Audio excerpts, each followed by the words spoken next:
హస్బెండ్కి ఏమీ కాదు. మీరు స్ట్రెస్ తీసుకోకండి. ఇలాంటి పరిస్థితుల్లో మీరు చాలా ధైర్యంగా ఉండాలి.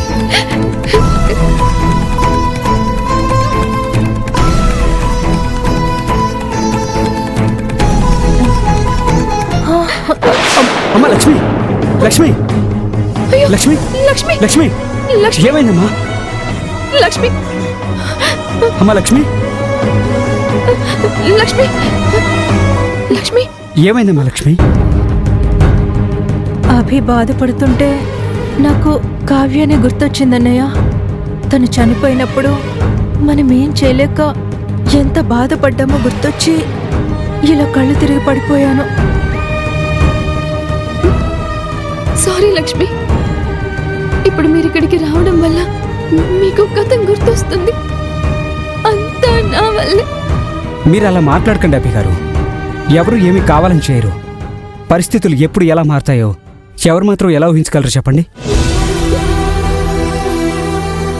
మేడం, ఈ బిల్ పే చేయండి. ఇటువంటి నేను పే చేసి వస్తాను. మీరు ఇక్కడే ఉండండి.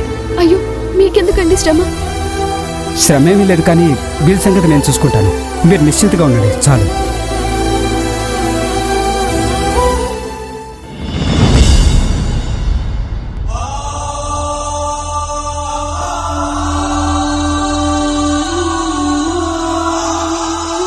ఇప్పుడంతా ఓకే.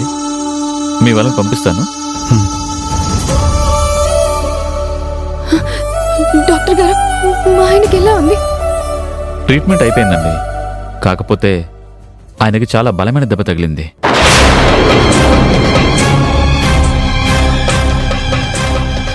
కొన్ని రోజులు రెస్ట్ అవసరం. నడవడానికి కుదరదు. వీల్ చైర్లోనే ఉండాలి. చాలా కేర్ఫుల్గా చూసుకోవాలి.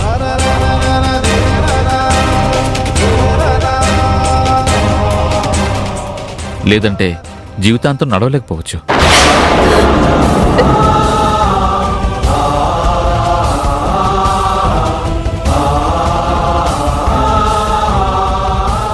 కాబట్టి మీరు ఆయన్ని ఎంత జాగ్రత్తగా చూసుకుంటే అంత మంచిది. ప్రస్తుతానికి ఆయన బాగానే ఉన్నారు. సాయంత్రం డిశ్చార్జ్ చేస్తాం. మీరు ఇంటికి తీసుకెళ్ళొచ్చు. కానీ నేను చెప్పింది మాత్రం బాగా గుర్తుపెట్టుకోండి. ఇప్పుడు మీరు వెళ్ళి చూడొచ్చు.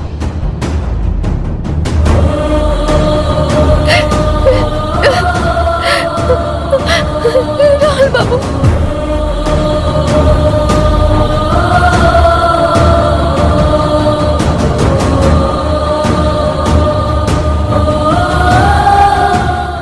ఏంటి రాహుల్ బాబు ఇలా జరిగింది?